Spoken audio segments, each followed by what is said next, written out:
নিজের হাতে প্রথম বানিয়ে ফেললাম একদম হোটেল বা রেস্টুরেন্টের মতো চিংড়ি মাছ ভর্তা।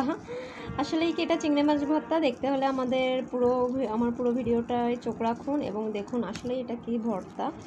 খুব মজার একটা ভর্তা, রেস্টুরেন্ট বা হোটেল ফেল, যা দিয়ে পুরো 1 প্লেট ভাত অনায়াসে মজা করে খেয়ে ফেলা যাবে।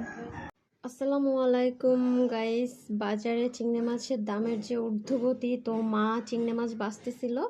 আসলে বড়া বানাবে, চিংড়ি মাছের বড়া, হরিঙে চিংড়া, তার জন্য আর কি মাথা পুরো বডি আর কি ফেলে দিচ্ছিল। তো তখন আমি ভাবলাম যে এত দামি জিনিস এভাবে ফেলে দেওয়া তো আসলে খারাপ লাগতেছিল, তাই আমি এই যে চিংড়ি মাছের মাথাগুলো আলাদা করে রেখে দিয়েছি। এখন আমি এইটা দিয়ে ভর্তা বানাবো, দেখি কেমন।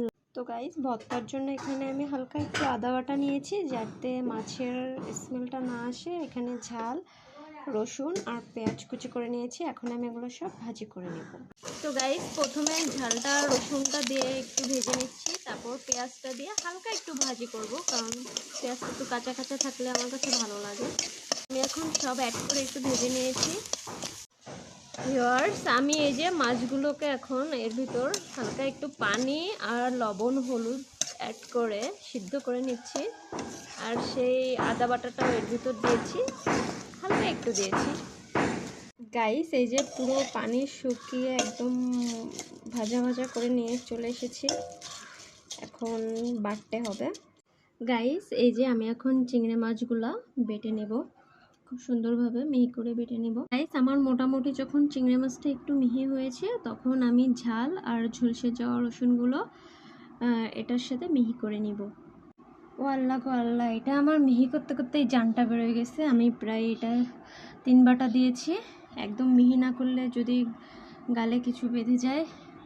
এমনি এরকমটা আমরা সাধারণত কখনো খাইনি, মা সবসময় ফেলেই দেয়, যেহেতু মাতুব্বাড়ি করে বানাচ্ছি। একটু কিছু ভুল ত্রুটি হলে তা আমার রক্ষা নেই, বলবে যা দেখিস তাই খেতে মন চায়। তো গাইস, বানাচ্ছি। ফাইনালি গাইস, আমি আমার ভর্তাটা পুরো মিহি করতে কমপ্লিট হয়েছি। আমি কিন্তু পুরো কাদা কাদা করে ফেলেছি, ভালোভাবে দেখুন, এর ভিতর কিচ্ছু নাই, একদম মিহি করেছি। এই যে একদম মিহি, যাতে কিছু বোঝাই না যায়।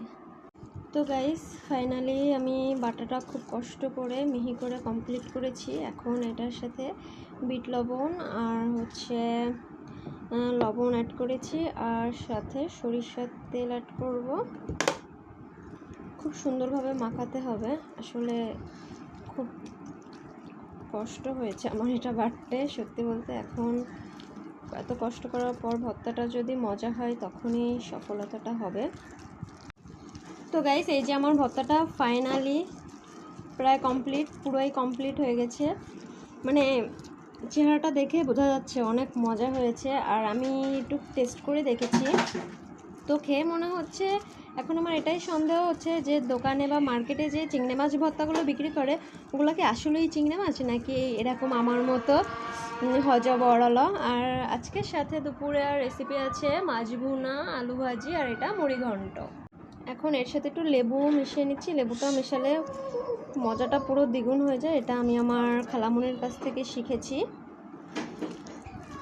তো গাইস, এই যে ফাইনালি এটা মনে হচ্ছে একদম টাটকা বড় বড় চিংড়ি মাছ ভর্তা করেছি। এই যে একটু টেস্ট করে নিই, আমি লেবুর রস অ্যাড করে একটু খেয়ে দেখি।